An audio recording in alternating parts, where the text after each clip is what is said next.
Welcome to a quite sunny but quite cloudy Inverness, and my 2-year review of my 2022 Honda Goldwing B. B standing for bagger because it means it doesn't have all the bits and pieces, big boxes on the back.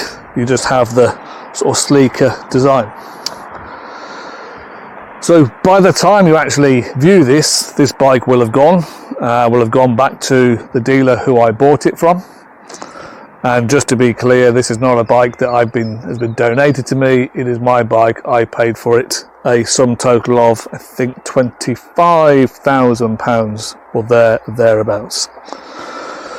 So, Honda Goldwing, subject to lots of jokes and some sort of prissiness really by lots of riders who would never ride a Goldwing, and I think if you've never ridden a Goldwing and you tried it, you'd really enjoy it and find it's better than maybe its reputation would have you believe.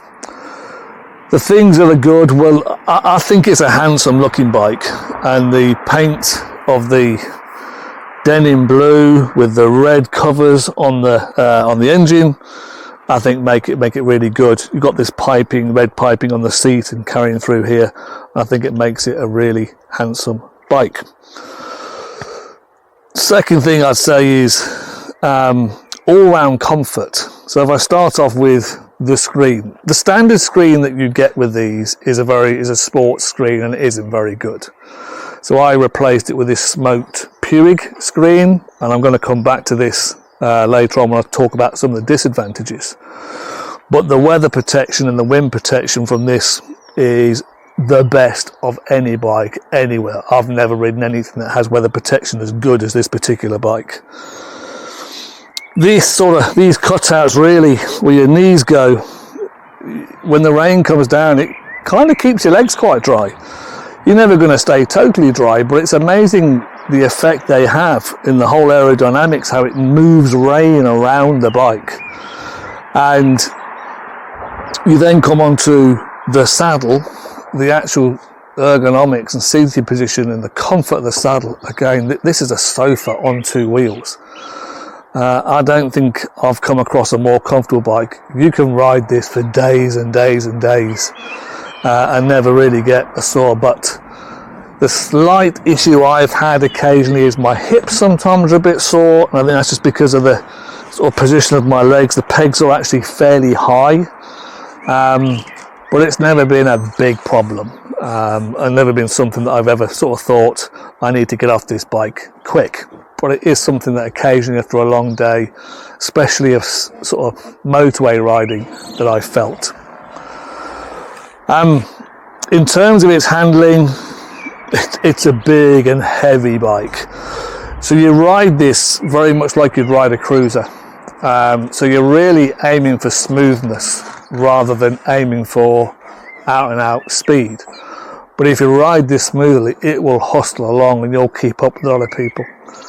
It's not really a bike for that, for trying to keep up with other riders. It's a bike really for going a bit slower, taking the world in. But I've certainly had some fun on it. You have 3 engine modes in the engine, one being rain, one being road, and one being sport. I've tried sport a couple of times. I really can't see the point of it. This is not a sports bike.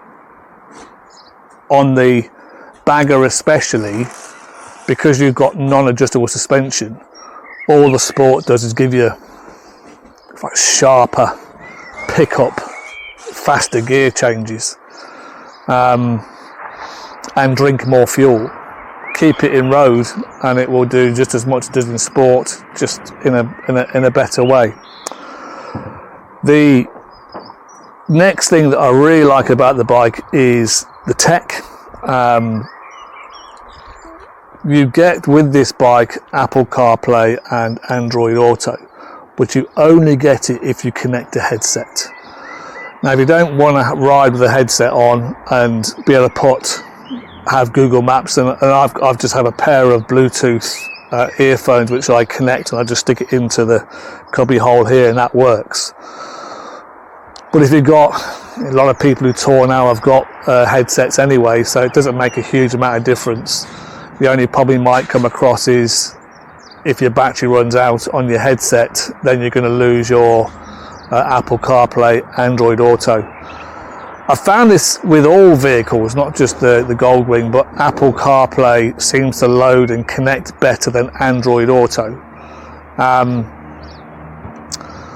And it's certainly true on here. And I have tried a couple of devices where I can keep my phone in my pocket. They all work, but your phone starts to drain.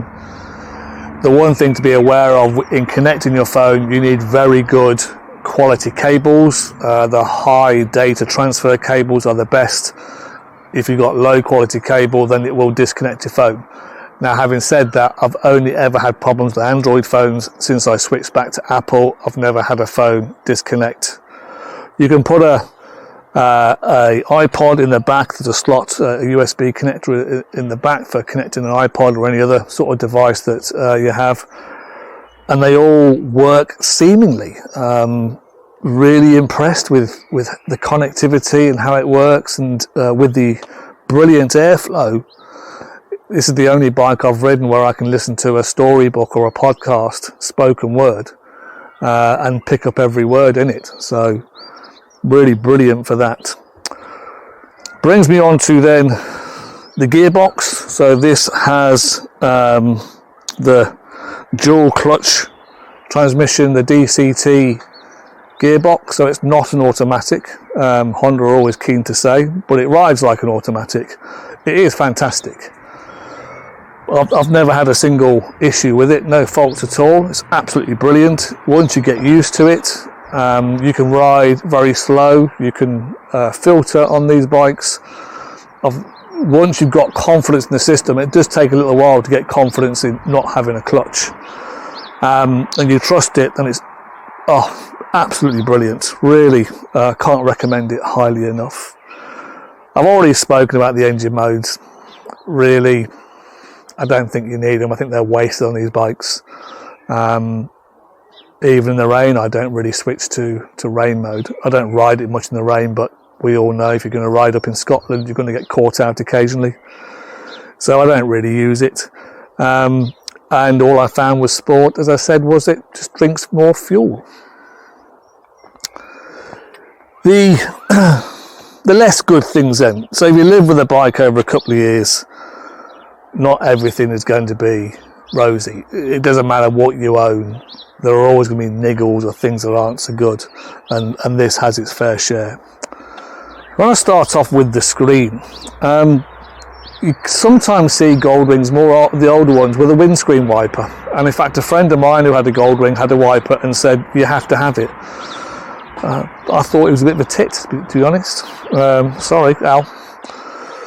Now I get it. This screen, even its lowest position, gives brilliant weather protection and cover. But when it rains, this screen, like the windscreen on your car, it's hard to see through it. And if you've got raindrops on your screen and raindrops on your visor, then it does mask your vision. And I don't really like riding this in the rain because it's very hard to see. Because of this issue, you have to ride with the screen in a lower position. So you can see over the top of it, and I get a fair bit of them buffeting around my head when the screen is in its lowest position. The screen that it comes with, the sports one, is next to useless. And what I also found with a low screen, because then the wind's hitting my body, it had an impact on the fuel economy. So in terms of the fuel economy, it's okay.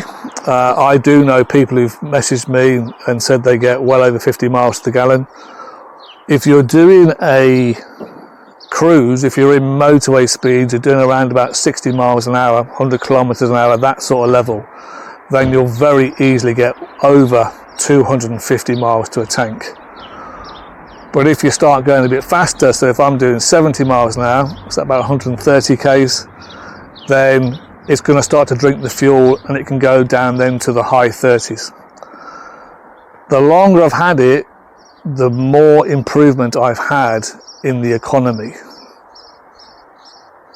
But there have been times when it's been It's gone and it's run out faster than I'd really want it to. As I say, ride it gentle, very high fuel economy. Host it along a bit more, it's going to go through it a lot faster. And the economy is very reflective of how you ride the bike. Treat it well, treat it gentle, you're going to get good economy.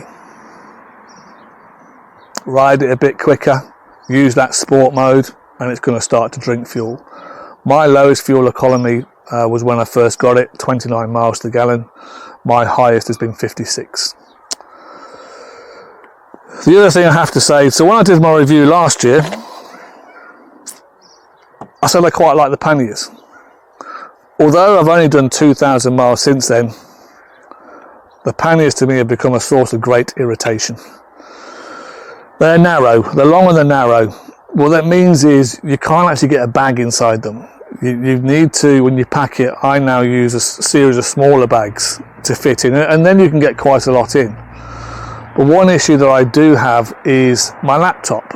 I can't put my laptop into, and I have a 13-inch laptop, I can't get it, put it in a protective case and put it in the pannier. It won't fit in, it won't get through the entrance.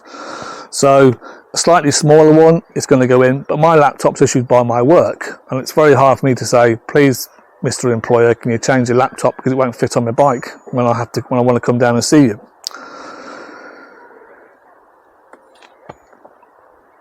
I'm not the only one. I mean, everybody who rides these tends to criticise the size of the panniers, and I'm no different. And of course, the long-term Goldwing fans don't like this particular version of the Goldwing because the panniers are so small. So that would be my next big criticism. My final criticism of the bike, and it's something that's evolved in the last 12 months, is the build quality. All these painted parts, the wheels, the bits that go on the sides of that protect the exhausts, the paint is phenomenally thin, and as such, it rusts. The paint flakes off the wheels, the back wheel especially. The back wheel is very hard to get to, it's covered in plastic. I found the brakes bind because they pick up and hold the mud. I've had this issue with other Hondas. But the build quality of all these painted bits really is not very good. And not what you'd expect if you're paying £25,000 plus for a motorcycle. If you're going to have one, and this will be my conclusion, you need to be very careful how you look after it. And everyone who's contacted me about some of the issues that I've had, who said I'm wrong, are all people who actually take really detailed care of the bike. And my mistake is I'm just not that meticulous in looking after the bikes that I have. So it's really not a bike for me. But the quality of the fasteners, the quality of the paint, really I don't think is there. My Royal Enfield, which I had for about 18 months, rode through 2 winters, that had better build quality than this does. That said, there are good areas of it. The switchgear generally is very, very good. The dash is very, very clear. The plastics are lovely. I said the seat's very, very comfortable.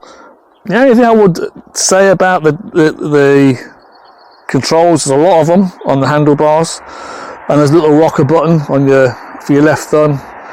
That feels a bit flimsy. Doesn't feel like it's going to last many years. But that said, everything else is really good. Everything else works really, really well.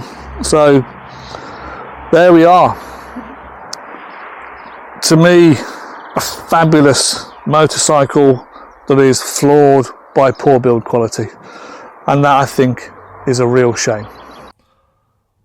So should you buy a Honda Goldwing B for bagger? You've seen my review, and I can confirm now that the bike has gone back to the dealer. They bought it back off me for a fair price given the condition, and it is no longer in my ownership. So the question is, does my experience mean that you should not buy a Honda Goldwing, bagger or otherwise? So my answer to that is, if you want one, go buy one.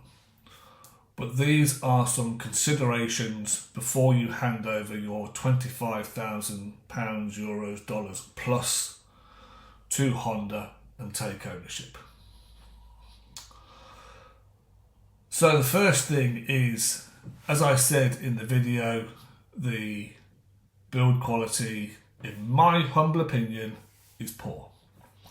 The paint is extremely thin. It is not base coated. The lacquer is very thin.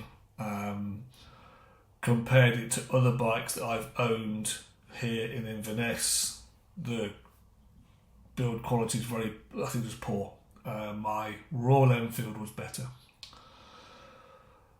So it doesn't mean that if you buy one, yours will rot the way mine rotted.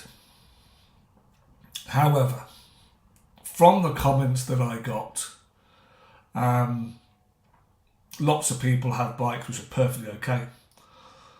Lots of others have found problems, and so it's not just my experience, there are others, but it doesn't mean that you will get those. But here's my recommendation. Plenty of people accuse me of being reckless in how I look after my bike, and that's a fair criticism, I think. I am not fastidious in looking after my bikes. It isn't that I don't care. I have a full-time job, which takes a lot of hours of my week. I am married. I have a fairly big house, grounds to look after. I have life away from motorcycles. Sometimes the chance to ride a bike, I have to just grab it. If that then means when I bring it back, I've then got to spend 2 or 3 hours cleaning it, for me, it's no longer a hobby worth having. If that's where we're going, I'm sticking to cars. So you need the time that once you have ridden this bike to make sure you thoroughly clean it. And because the back wheel is covered by the panniers and other plastics, you're going to need something like an ABBA Skylift or a very good lift to get the bike up in the air so you can get really into the wheels, spin those back wheels and clean them up.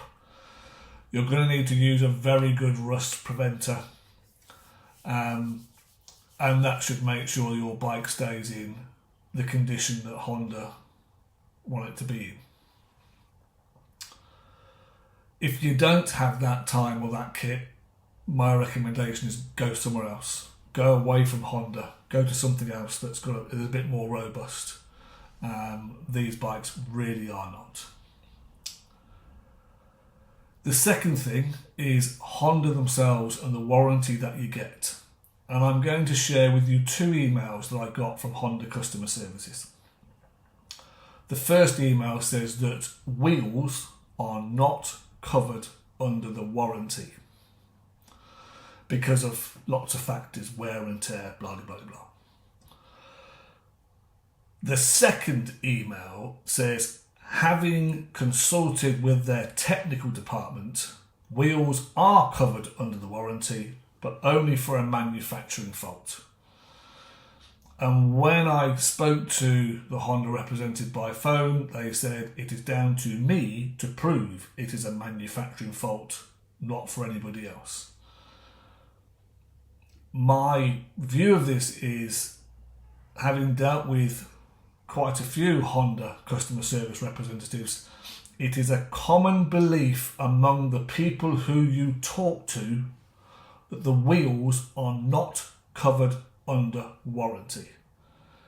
It was only when I challenged that they checked with the technical department, and the technical department said wheels are covered for manufacturing fault.